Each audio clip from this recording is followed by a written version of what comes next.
Dan kini yang kulihat adalah sepeda anak itu berputar-putar di depan pagar rumahku tanpa orang pun yang menaiknya. Hai oi, selamat datang di Baca Cerita Horor. Oke, kali ini Gusti akan bacakan sebuah cerita yang berjudul Sepeda Roda 3. Penasaran ceritanya seperti apa? Oke, tanpa banyak bacot, langsung aja check it out.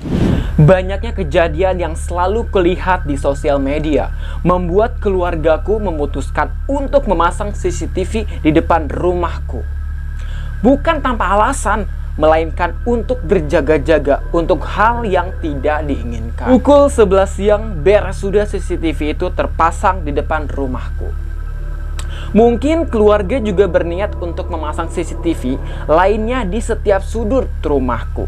Entah itu di atas loteng, bahkan di bawah lantai rumahku. Agar aku tahu apa yang dilakukan oleh tikus-tikus itu. Mengapa mereka seakan berpesta setiap hari. Hehehehe. Gaya banget ya, tikus segala berpesta. Put, jangan lupa download aplikasi yang terhubung sama CCTV di Play Store ya. Kata mamahku yang baru saja menutup gerbang. Ditutup gerbangnya ceritanya. Oh ya. Oke, siap mah, jawabku kepada mama. Malam pun tiba. Itu pukul 8 ketika aku ingin pergi ke warung yang tak jauh dari rumahku. Pergilah ini anak ke warungnya gitu ya, pingin membeli sesuatu gitu ya, entah itu coki-coki, coklat happy. Mah, aku ke warung depan ya, ada yang mau ku beli, kataku pada mama yang sedang menonton TV. Jangan lupa kunci pintunya nanti Put, mama mau tidur ini, jawab mamahku sambil mematikan TV. Dimatikan TV-nya nih, oi, mamanya pergi ke kamarnya untuk bobo ya, tidur. Bergegas aku keluar untuk membeli sesuatu. Tak lama selesai aku membeli barang di warung, aku melihat sepeda roda 3 persis di depan pagar rumahku. Nah, lo punya siapa itu sepeda, oi? Main parkir-parkir di depan gerbang orang aja ya? Sepeda siapa ini? Bukankah di sini tak ada anak kecil? Tanya diriku sambil memindahkan sepedanya di seberang rumahku. Dipindahkan ceritanya nih, oi, sepeda yang dia lihat nih, oi, dipindahkanlah ke seberang rumahnya gitu ya, supaya nggak mengganggu untuk dia masuk dan keluar masuk gitu ya. Lalu kulanjutkan masuk ke dalam rumah sambil kupastikan pagar ataupun pintu semuanya sudah terkunci. Baru saja kukunci pintu, aku mendengar suara seperti sesuatu menabrak pagar rumahku. Wow, oh my, oi, ini anak nih, oi, kayak ngedengar something gitu ya, yang kayak menabrak pagar pintu rumahnya, pagar rumahnya ya. Suara apa itu? Kataku sambil mengintip dari jendela. Diintiplah, oi, dari jendela nih, oi, supaya dia tuh tahu gitu, itu apa gitu ya yang nabrak pagarnya gitu ya. Apa yang kulihat itu benar-benar membuatku kaget. Bahwasanya sepeda yang kulihat di luar persis ada di depan pagar rumahku. Oh my, oi, bayangin nih, oi, ini tadi sepeda tuh udah dipindahkan sama nih anak ya, oi ya, di seberang rumahnya gitu ya. Tiba-tiba dia ngedengar suara brek, suara kayak nabrak pagarnya gitu. Taunya itu tuh sepeda roda 3 yang dia lihat, oi. Oh my, oi. Padahal jelas sepeda itu seharusnya berada di seberang rumahku. Bahkan jika ada yang memindahkannya, itu tidak mungkin. Karena baru kulihat tidak ada seorang pun di luar sana. Ataukah itu angin? Tanya diriku sambil menutup tirai jendela. Lagi suara itu seperti menabrak terdengar dari luar. Gak mungkin. Itu jelas pasti angin, kataku yang kini mulai gemetaran. Gemetaran nih, oi, ini anak nih, oi, karena suaranya muncul lagi, sepedanya nabrak lagi, oi, kayak di luar, nalar di luar angkasa ini mah ya. Tak puas ku mengintip, kini ku mulai memberanikan diri keluar untuk memindahkan sepedanya jauh dari rumahku. Sampai tiba-tiba, Kak, itu sepedaku, kata seseorang anak kecil yang tiba-tiba saja datang.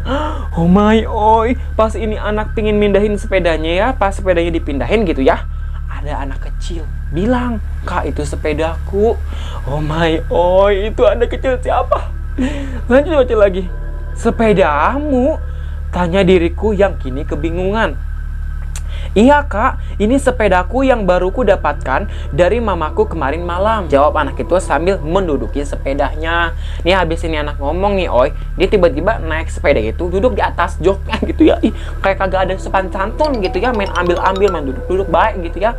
Ya udah malah sepedanya nabrak pagarnya gitu ya. Aku bener-bener bingung, bagaimana bisa ada anak kecil yang masih keluyuran di malam hari, bahkan tidak ada orang dewasa lain selain dirinya. Jadi nih, oh nggak ada orang lain, nggak ada orang dewasa selain ini anak sama ini anak nih. Siapa sih si Put-Put ini ya? Bahkan dengan jelas aku melihat anak itu terus menggoes sepeda sampai tak terlihat lagi. Tak ada orang lain yang mengawasinya. Jadi nih, oi sampai ini anak menggoes sepedanya sampai udah kagak kelihatan lagi gitu ya, udah kagak tahu kemana arahnya. Nggak ada orang dewasa, oi nggak ada orang di sampingnya. Jadi kayak keluyuran sendirian di tengah malam gitu ya. Ih, nah horor-horor pisan ini mah. Ih, lanjut ku masuk ke dalam rumah dan melupakan semua yang ada di otakku yang baru saja kulihat. Lagi baru saja ku kunci pintu, suara menabrak pagar rumahku terdengar lagi. Oh my oi, lagi-lagi nih oi suaranya muncul lagi, brak gitu ya. Dan kini yang kulihat adalah sepeda anak itu berputar-putar di depan pagar rumahku tanpa seorang pun yang menaikinya. Oh my oi, tadi kan sepedanya udah dibawa sama anak kecil ya. Oh ya, udah perih gitu ya. Iya, anak kecil juga kagak kelihatan lagi. Ini tiba-tiba nih, ini si Putri, ini si Puput ya. Kagak tahu si Put apa pokoknya. Ngedengar suara lagi dan ngelihat sepedanya muter-muter di depan pagarnya. Kayak, ini serem pisan ya. Gimana anak itu? Bagaimana bisa sepeda itu berputar-putar tanpa ia kendarai? Tanya diriku sambil terus melihat keluar. Terus berputar hingga akhirnya sepeda itu berhenti dan seperti mengarah kepadaku. Aku yang ketakutan lantas kubiarkan saja itu di sana. Dan bergegas ku pergi ke kamar untuk tidur. Ini kagak dihirauin lagi gitu ya, kayak bodoh amat sepedanya mau mutar-mutar kayak mau jungkir balik kayak mau koprol kayak bodoh amat gitu ya, kayak mengganggu teing gitu orang bobo gitu ya. Lanjut ya. Baru saja ku ingin menutup tirai jendelanya, tiba-tiba dengan kaget aku melihat anak kecil yang sebelumnya aku lihat tepat berada di depan hadapanku. Itu benar-benar seperti tidak ada jarak dari jendela rumahku. Oh my oi, anaknya tiba-tiba muncul di depan si Put ini, di depan jendelanya pas mau pergi bobo, pas mau nutup tirai. Ngagetin. Oh my oi, seru banget. Dengan spontan aku langsung teriak memanggil mamaku. Mama! Berisik. Kenapa Put? Saut mamaku. Bukan hanya mamaku saja yang keluar dari kamar, melainkan adik dan nenekku juga keluar dari rumah. Keluar dari kamar. Anak itu, kataku sambil menahan kentut. Maksudnya menahan takut yang kini berubah menjadi air mata. Anak siapa? Tanya nenekku. Mungkin aku terlalu shock untuk menceritakan apa yang kulihat. Yang jelas semua seakan paham apa yang kulihat itu tidaklah wajar. Gak wajar gitu kayak sepeda muter-muter, terus ada anak kecil gitu ya keluyuran tengah malam, kagak ada orang dewasa yang mengawasinya, terus sepedanya udah dibawa, tahu-tahunya sepeda ada lagi, terus anak kecilnya muncul. Mah bukan anak nih mah, aduh serem ya. Sampai keesokan harinya aku mulai mengecek CCTV yang terpasang di depan rumahku. Dicek nih, ceritanya CCTV-nya gitu ya. Tapi apa yang kulihat itu tidak menampakkan diri. Nih si anak ini nih, kagak kelihatan di CCTV gitu ya.